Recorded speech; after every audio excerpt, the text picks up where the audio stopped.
Britain entered World War II on the 1st of September 1939, when they declared war on Germany following their invasion of Poland. Britain was pretty unprepared for war on the whole, but there had been some key preparations for people in Britain that either had been put in place or were put in place after that declaration of war. One of the key things that was put in place straight away on declaration of war was an organisation called the ARP was set up, which was Air Raid Precautions. Their job was to organise Britain in the event of air raids. And of course, in 1939, when war started, the worry was that pretty quickly Britain would be bombed, and predictions on how many casualties there would be in that instance were very, very high. In fact, in the millions in some cases. In fact, I think one of the predictions was that there would be 1 million dead within a month and 3 million would be refugees. So as a result of that, this organisation, the ARP, was set up. 500,000 people volunteered for the organisation in the first month of the war.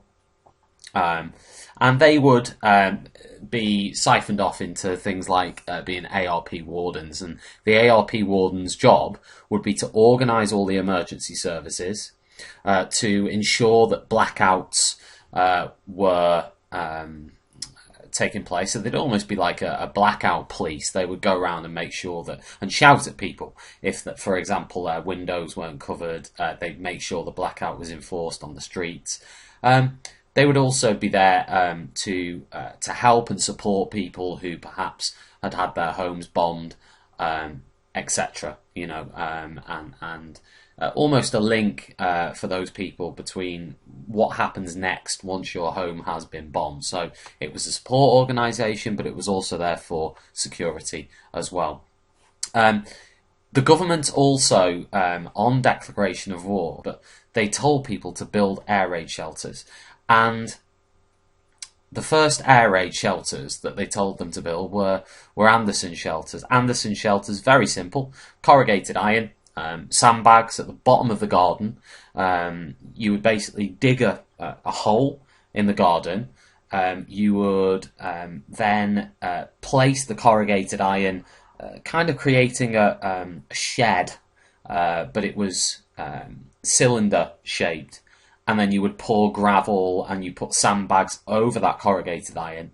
It would be quite small. Some of them had bunk beds in them for the children. And it would be at the bottom of the garden. And they were called Anderson shelters.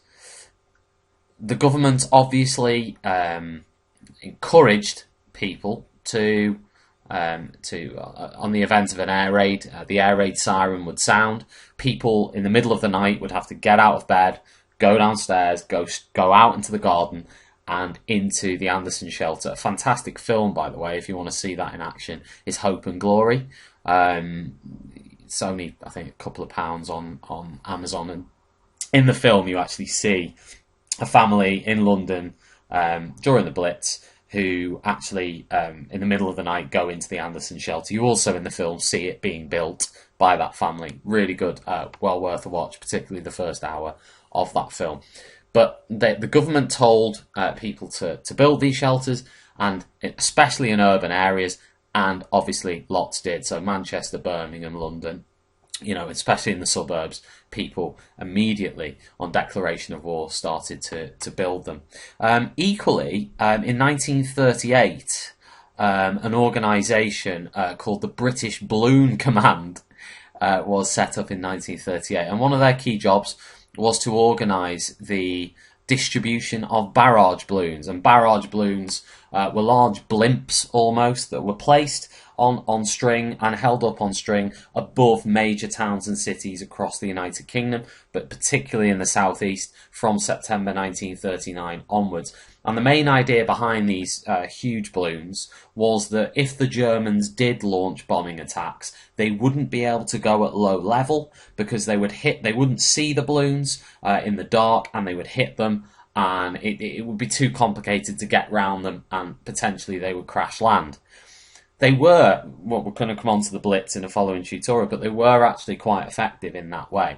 The Germans did have to go to a higher altitude, but really they were only effective against dive bombers, against Stukas, which the Germans used in the early part of the war actually against Britain in the Blitz. But later on they developed heavy bombers, which had a high altitude anyway when they dropped the bombs. A really key preparation that was... I wouldn't say it was a preparation for war, but it was something that the government in Britain, Chamberlain particularly, had this appreciation of the role of technology in any war against Germany or any other country. And one of the key developments in that remit was from 1935 onwards, a gentleman called Robert Watson Watt.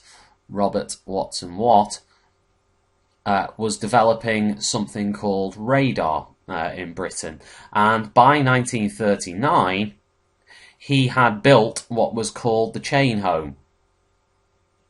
The chain home being a series of radar stations in the southeast of England, on the south coast. And I'm not a scientist, but radar sends signals.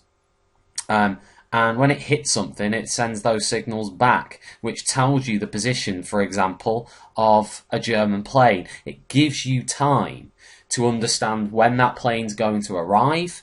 It means that you can map that, and it was absolutely vital, we're going to see later, in Britain defeating Germany in the Battle of Britain, was the use of radar. And in fact, it was given to the Americans early on in the war as a present. For all the kit that America was actually sending to Britain at that time of the war. So it was valuable in lots of different ways. And in 1939, thank goodness, the stations were complete and they were operational and they were ready to be used. So there were preparations that we can see here, but ultimately, overall, the British Army is small. The British Air Force is small.